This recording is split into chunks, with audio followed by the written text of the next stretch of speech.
Hello guys! Hello, this is for Scorpio. Welcome Scorpio dito sa aking channel, sa Palaran 888. Welcome.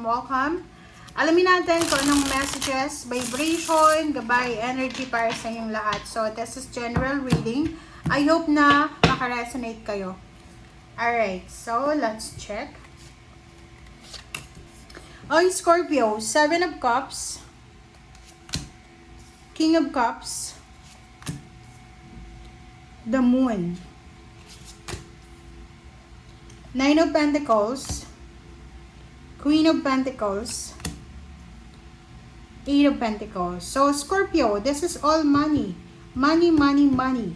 Okay, so, nakikita natin dito guys na meron kang desisyon na gustong gawin. Meron kang pinaplano. It's either this is your plan, matagal mo na siyang plano, or kung ano pa man siya. Okay? Sinasabi ng bara sa'yo dito na you need to think very well. Okay? Think twice, think 10 times, parang ganon. Kasi yung 7 of Cups, this is your choice and options na kailangan ng action. Sinasabi ng King of Cups na to na whatever man na choice and option ang pipiliin mo, kailangan mo daw na isipin na ito ay makakabuti sa'yo, lalo na sa'yo, sa pamilya mo, or sa sarili mo.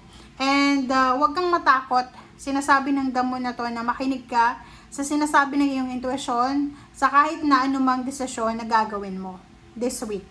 Next is 9 of Pentacles, Queen of Pentacles, 8 of Pentacles. So nakikita ko sa'yo dito, yun yung pwedeng options mo. Okay?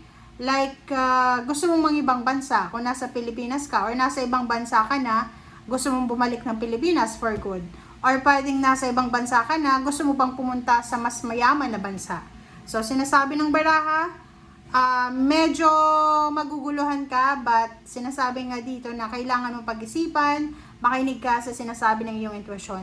Maybe this is all about your job, all about money, all about the financial wish, or kung ano pa man. So, nakafocus ka ngayon, this week ay nakafocus ka sa iyong pangarap sa pera, and nakikita rin natin dito yung parang may gustong makipaghiwalay sa partner, gustong makipaghiwalay sa asawa, sa boyfriend, girlfriend, kasi parang gusto mong ibigay yung 101% na focus mo sa trabaho, or sa kung ano yung pinagkakakitaan mo. Meron din dito na Scorpio na medyo nag-aalala ka about sa source of income na ginagawa mo sa ngayon. Sinasabi ng bira sa'yo dito na huwag kang masyadong mag-focus sa pera, okay? Kailangan mag-focus ka rin sa emotion mo, dapat balance daw. King of Cups and Queen of Pentacles. Sinasabi ng bira sa'yo dito na this week may mga opportunity na possible na may magkagusto sa'yo, or may nagkakagusto na talaga sa'yo. And that person will offer you financial help. Okay? And at the same time, sinasabi ng bara sa'yo dito na huwag kang matakot. Enormous, huge ang blessings, abundance ng universe. So, hindi ka mauubusan. So, huwag kang magmamadali, lalo na sa linggong ito. Alright, so let's check.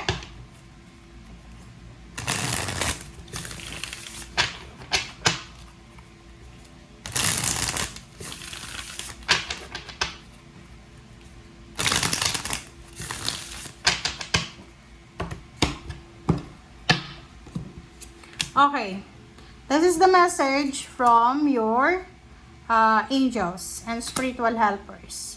Okay, yung first 3 messages niya ay 3 of Earth, the Moon, dalawa yung the Moon mo naman, and 5 of Fire.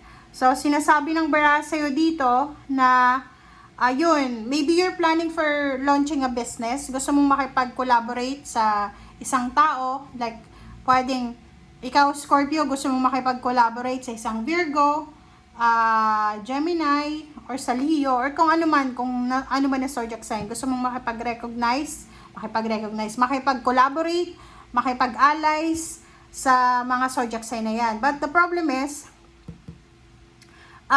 hindi mo alam, okay? Hindi mo alam na posibleng yung connection, yung collaboration na pinaplano mo ay pwedeng magdala ng competition, ng conflict, or ng samaan ng loob. So, sinasabi ng bara sa'yo, before ka mag-decide, since nasa Mercury retrograde tayo ngayon, same with the Pisces and Cancer, wag muna kayong magdedesisyon. Lalo yung pagbubukas ng tindahan, pagbubukas ng business, pagpapakasal, pag-aasawa, pagpirma ng kontrata, pagbili ng sasakyan, or whatever man expenses, ipagpaliban nyo muna. Okay? Hanggang March 20. Okay. So, kung may business ka na, nasa field ka na ng business, is either self-employed ka, freelancer, or may corporation, posibleng makakuha ka sa linggong ito ng kakompetensya, kaaway, kasagutan, kadiskusyon, kadebate. So, you need to be careful.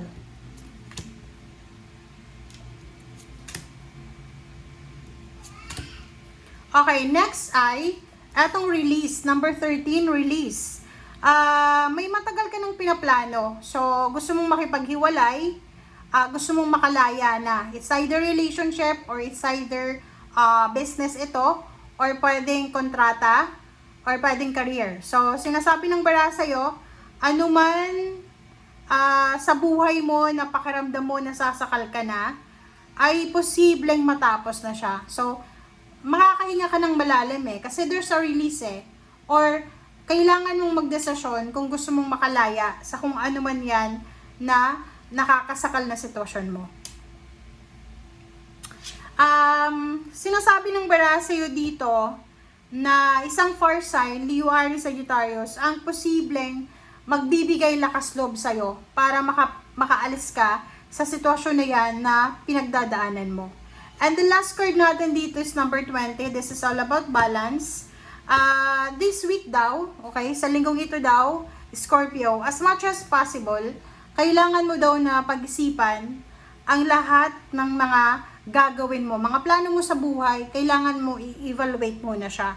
Okay? Like for example, may bibilhin ka, gusto mong bumili, gusto mong mag-travel, gusto mong mag-spend ng money or kung ano pa man, sinasabi ng bara sa'yo dito na you need to think very, very carefully. Okay?